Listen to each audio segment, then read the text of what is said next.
Sir, you do not have permission to open my door.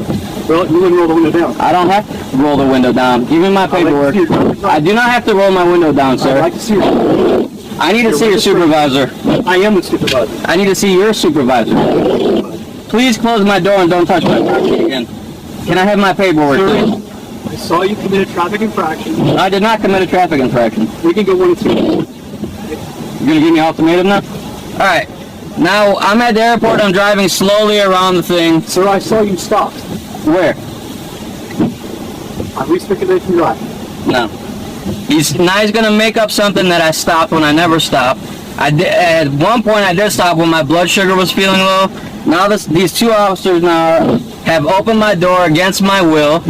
Go ahead, what else you got? Now he's gonna threaten me with an ultimatum. He's opened my door against my will.